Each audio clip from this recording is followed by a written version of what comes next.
श्रीमद् भगवत गीता सिर्फ एक धर्म के लिए नहीं है, बल्कि इसे धरती के हर इंसान को पढ़ना और समझना चाहिए ताकि वो अपनी ज़िंदगी में सुख, शांति और सफलता को प्राप्त कर सके।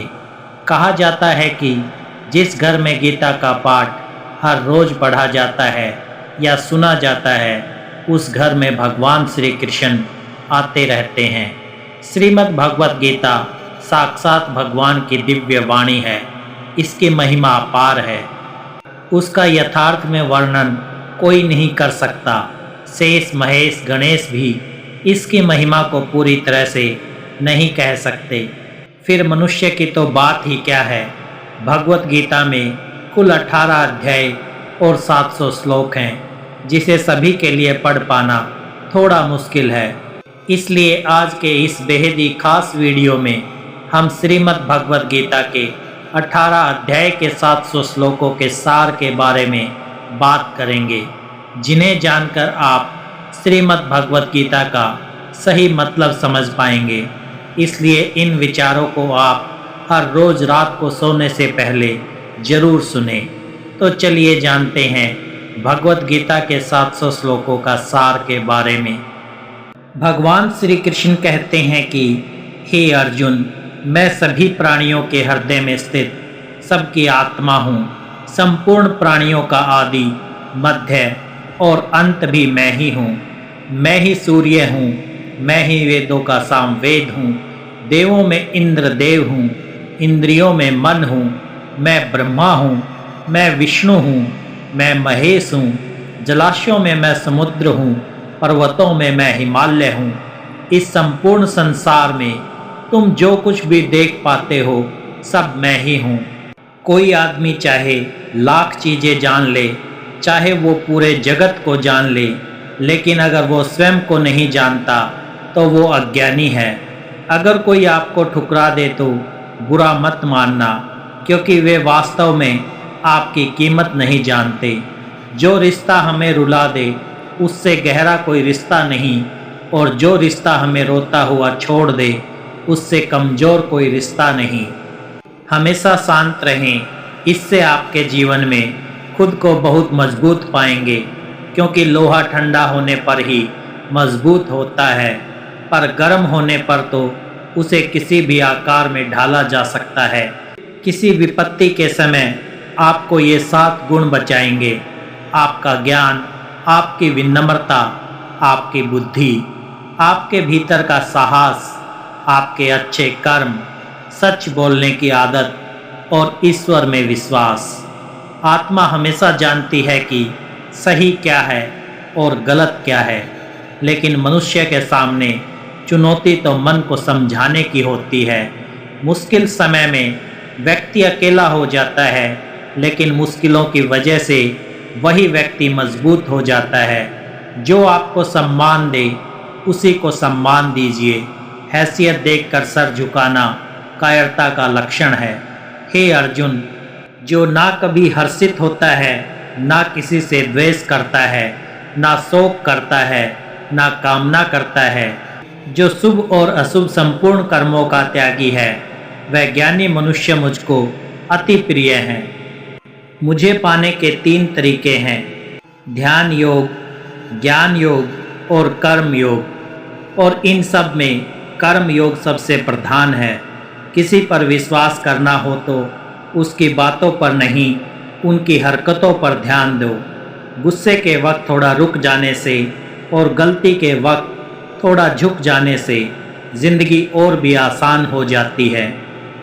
भगवान श्री कृष्ण कहते हैं, जो मनुष्य मुझे जान लेता है, वो जन्म मरण के बंधनों से मुक्त हो जाता है।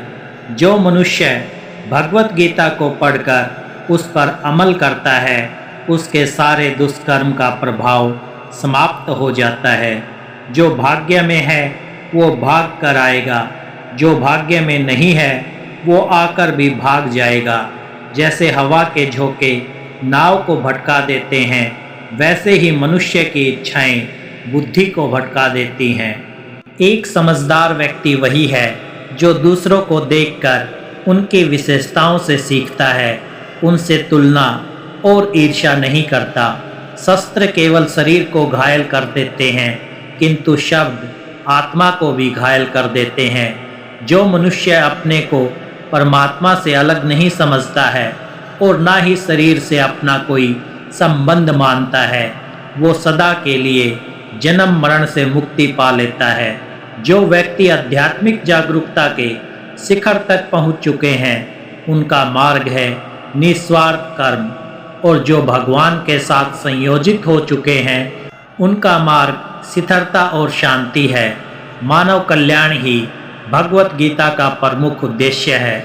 इसलिए मनुष्य को अपने कर्तव्यों का पालन करते समय मानव कल्याण को प्राथमिकता देना चाहिए। श्री कृष्ण कहते हैं, जो तुम्हारा साथ देता है तुम उसका साथ दो, जो तुम्हें धोखा देता है तुम उसे त्याग दो।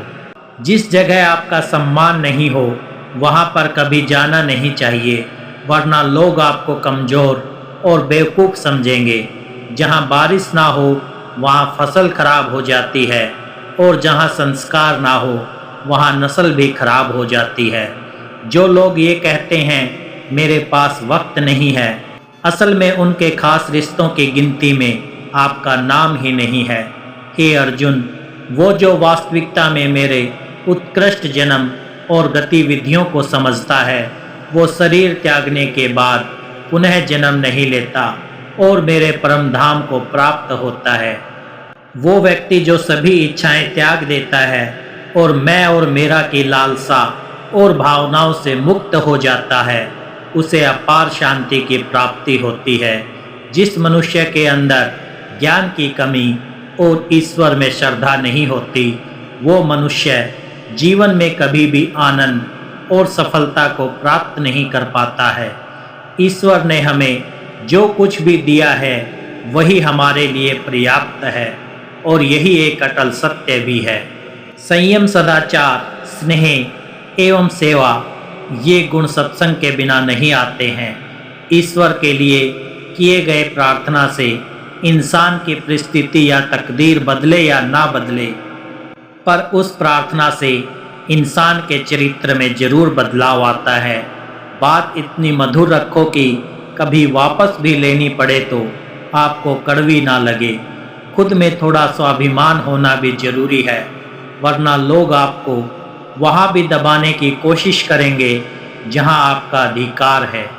कोई एक महापुरुष ही आत्मा को आश्चर्य की भांति देखता है, वैसा ही दूसरा कोई महापुरुष ही इसके तत्व का आश्चर्य की भांति वर्णन करता है, तथा दूसरा कोई अधिकारी पुरुष ही इसे आश्चर्य की भांति सुनता है, और कोई कोई तो सुनकर भी इसको नहीं जानता है। श्री भगवान कहते हैं, दुख सुख को समान समझने वाले जिस धीर पुरुष को ये इंद्रिय और विषयों के संयोग व्याकुल नहीं करते, वो मोक्ष के योग्य होता है। जब तक तुम अपने आप से नहीं हार जाओ, तब तक दुनिया की कोई ताकत तुम्हें हरा नहीं सकती। कमज़ोर तुम नहीं, तुम्हारा वक्त है, और वक्त सबका बदलता है। तुम बस अपना कर्म करते जाओ। जिसने कभी संकट नहीं देखा, उसे अपनी ताकत का कभी एहसास नहीं होगा। जो दूसरों की तकलीफ़ों को समझते हैं, जिसमें दया है, जो दिल से अच्छे हैं, उन्हें दोबारा जन्म नहीं लेना पड़ता। किसी को कुछ देकर घमंड मत कर, क्या पता तू दे रहा है या पिछले जन्म का कर्ज चुका रहा है। घमंडी मनुष्य का वंश, वैभव और प्रति तीनों ही चले जाते हैं। विश्वास ना हो तो रावण, कौरव और कंस को देख लो। चुप रहने से बड़ा कोई जवाब नहीं, और माफ़ कर देने से बड़ी कोई सज़ा नहीं। जिस मनुष्य के पास सब्र की ताकत है, उस मनुष्य की ताकत का कोई मुकाबला नहीं कर सकता। हमारी व्यर्थ की चिंता और मन का भय एक ऐसा रोग होता है जिससे हमारी आत्मीय शक्ति बिखर जाती है। मनुष्य को जीवन की चुनौतियों से भागना नहीं चाहिए, और ना ही भाग्य और ईश्वर की इच्छा जैसे बहाने का प्रयोग करना चाहिए। यज्ञ से बचे हुए अन्न को खाने वाले श्रेष्ठ पुरुष सब पापों से मुक्त हो जाते हैं, और जो पापी लोग अपना शरीर पोषण करने के लिए ही अन्न पकाते हैं, वे तो पाप को ही खाते हैं। अर्थात जो लोग ईश्वर को याद किए बिना अपने जिंदा रहने में ही लगे रहते हैं, उन्हें चोर समझना चाहिए। केवल ज्ञान ही एक ऐसा अक्षय तत्व है जो कहीं भी, किसी भी अवस्था में और किसी भी काल में मनुष्य का साथ नहीं छोड़ता। धरती पर जिस प्रकार मौसम में बदलाव आता है, उसी प्रकार जीवन में भी सुख दुख आता जाता रहता है। युद्ध हो या जीवन सफलता केवल 3 शस्त्रों से प्राप्त होती है: धर्म, धैर्य और साहस। कोई भी मनुष्य जन्म से नहीं बल्कि अपने कर्मों से महान बनता है। कुछ पाना है तो खुद पर भरोसा कीजिए, क्योंकि सहारे कितने भी सच्चे और अच्छे हों, साथ छोड़ ही जाते हैं। मित्र गरीब है या अमीर ये मायने नहीं रखता, बल्कि वो आपके बुरे समय में आपका साथ कितना देता है ये मायने रखता है। धर्म चाहे जो भी हो, अच्छे इंसान बनो। हिसाब हमारे कर्म का होगा, धर्म का नहीं। खुशी के लिए काम करोगे तो खुशी नहीं मिलेगी, लेकिन खुश होकर काम करोगे तो खुशी जरूर मिलेगी। जब आप दूसरों के लिए अच्छा चाहते हैं तो वही अच्छी चीज़ें आपके जीवन में वापस आती है। यही प्रकृति का नियम है। आपका मूल्य इससे तय नहीं होता कि आप क्या है, ये इससे तय होता है कि आप खुद को क्या बनाने की क्षमता रखते हैं। हंसता हुआ मन और हंसता हुआ चेहरा, यही सच्ची संपत्ति है। जितना इंतजार वो आपसे करवा रहा है, समय आने पर वो इतना देगा कि संभाल भी नहीं पाओगे। कोई आपका साथ ना दे तो निराश मत होना, क्योंकि परमात्मा से बड़ा हम सफ़र कोई नहीं होता। खुशी आज़ादी पर निर्भर होती है, और आज़ादी इस बात पर निर्भर होती है कि आप कितने साहसी हैं। विश्वास के बगैर इस दुनिया में कोई भी रिश्ता ज़्यादा देर तक कायम नहीं रह सकता। यदि किसी भूल के कारण कल का दिन दुख में बीता तो उसे याद कर आज का दिन व्यर्थ ना करें। बहुत से ऐसे लोग हैं जो कर्म करते हुए ही परम सिद्धि को प्राप्त हुए थे। जनक आदि ज्ञानी जन भी आसक्ति रहित कर्म द्वारा ही परम सिद्धि को प्राप्त हुए थे। इसलिए मनुष्य को हमेशा अच्छे कर्म करने चाहिए और फल की अभिलाषा से दूर रहना चाहिए। हे अर्जुन, मेरा इन तीनों लोकों में ना तो कुछ कर्तव्य है और ना ही कोई वस्तु प्राप्त करने योग्य है। फिर भी मैं कर्म करते हुए अपने कर्तव्य का निर्वाह करता हूँ। श्री भगवान कहते हैं, हे अर्जुन, यदि मैं कर्मों को करने में सावधानी ना बरतूँ तो बड़ा अनर्थ हो जाएगा, क्योंकि मनुष्य सब प्रकार से मेरे ही मार्ग का अनुसरण करते हैं। इस दुनिया में हारे हुए इंसान की, तकलीफ में पड़े हुए इंसान की कोई मदद नहीं करता, और अगर कोई इंसान थोड़ा सा सफल हो जाए तो उससे कोई खुश नहीं होता। इसलिए अपना दुख किसी को बताओ मत और अपनी खुशी किसी के आगे जताओ मत। मनुष्य का आहार हमेशा सात्विक और संतुलित होना चाहिए।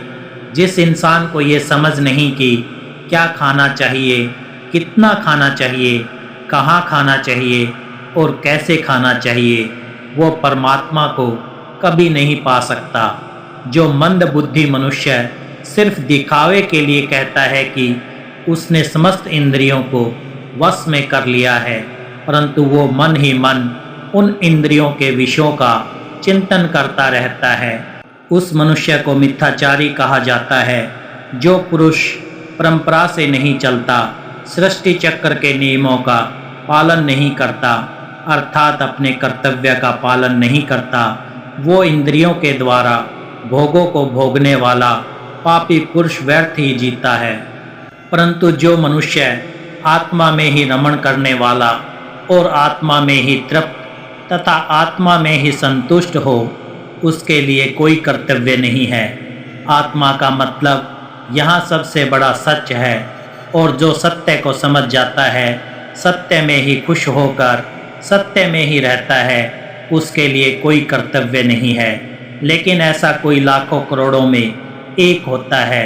उस महापुरुष का इस विश्व में ना तो कर्म करने से कोई प्रयोजन रहता है और ना कर्मों के ना करने से कोई प्रयोजन रहता है, तथा संपूर्ण प्राणियों में भी इसका स्वार्थ से कोई संबंध नहीं रहता। कहने का सीधा मतलब है, जिसे परमात्मा मिल चुका है वो कोई और दूसरा कर्म क्यों करे।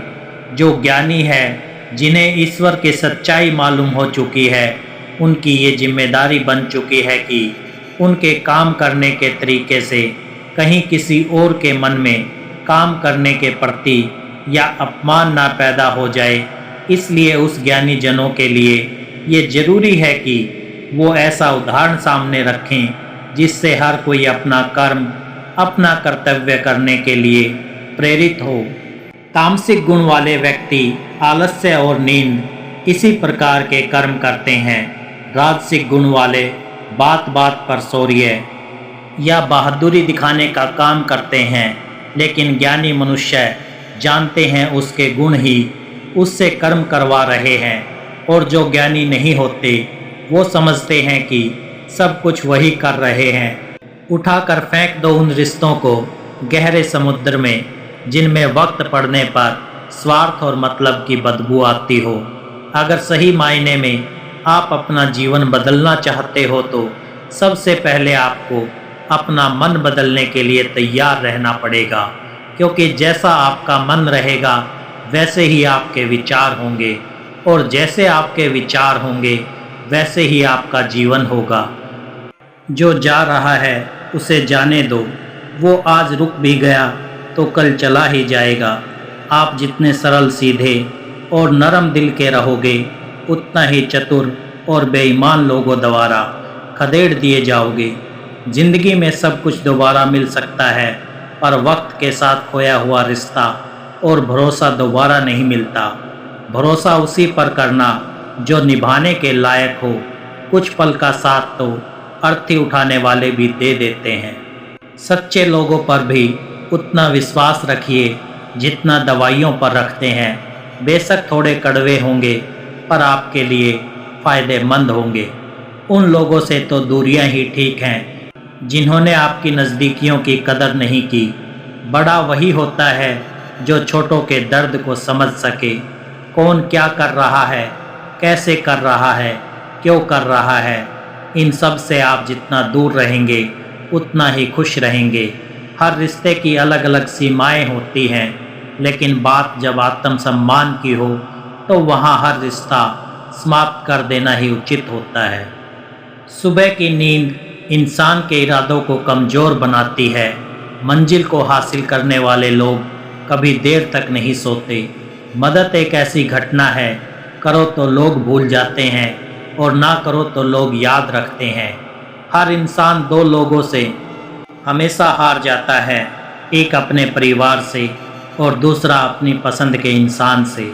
मूर्ख इंसान अपना तो नुकसान करता ही है, लेकिन जो उसकी मदद करता है उसका भी नुकसान करता है। अपने जीवन में इतने व्यस्त हो जाओ कि पछतावा, दुख, नफरत, डर के लिए समय ही ना बचे। अगर कोई भरोसा तोड़े तो उसका भी धन्यवाद करें। वो हमें सिखाते हैं कि भरोसा सोच समझ कर करना चाहिए। जीवन में सुख शांति चाहते हो तो अपनी समस्याओं और आलोचनाओं को खुद पर हावी ना होने दें। जन्म से मिले रिश्ते तो प्रकृति की देन है, लेकिन खुद से बना रिश्ता आपकी पूंजी है, इसलिए इन्हें संभाल कर रखिए। किसी व्यक्ति के गुण दोषों का निर्धारण करने से पूर्व अपनी दृष्टि को निष्पक्ष और पारदर्शिता बनाना आवश्यक होता है। किसी को अपनी कमजोरी मत बताओ, क्योंकि अक्सर लोग दूसरों की कमजोरी का फ़ायदा उठा लेते हैं। ज़िंदगी में दो लोगों को कभी मत भूलना, एक वो जिसने तकलीफ़ दी हो और दूसरा वो जिसने तकलीफ़ में साथ दिया हो। भगवान श्री कृष्ण कहते हैं, तू मन छोटा मत किया कर, जहाँ तेरे अपने मुंह फेर लेंगे वहाँ मैं तुम्हारा साथ दूंगा। तू किसी के आगे इतना भी मत झुक कि वो तुम्हें गिरा हुआ समझने लग जाए। लोग तुम्हारी कदर तभी करेंगे जब तुम उन्हें उन्हीं की तरह नज़रअंदाज करना सीख जाओगे। दीपक का जीवन इसलिए वंदनीय नहीं है कि वो जलता है, बल्कि इसलिए वंदनीय है कि वो दूसरों के लिए जलता है, दूसरों से नहीं जलता। कामयाबी और नाकामयाबी दोनों जिंदगी के हिस्से हैं, दोनों ही स्थायी नहीं हैं। जिंदगी की आधी शिकायतें यूं ही दूर हो जाएंगी अगर लोग एक दूसरे के बारे में बोलने की जगह एक दूसरे से बोलना सीख जाएंगे। विश्वास किसी पर इतना करो कि वो तुम्हारे साथ छल करते समय खुद को दोषी समझे, और प्रेम किसी से इतना करो कि उनके मन में सदैव तुम्हें खोने का डर बना रहे। चार वेदों का अर्थ नहीं भी जानो तो कोई बात नहीं, लेकिन समझदारी, जवाबदारी, वफादारी और ईमानदारी, इन चार शब्दों का मर्म जान लो तो भी जीवन सार्थक हो जाएगा।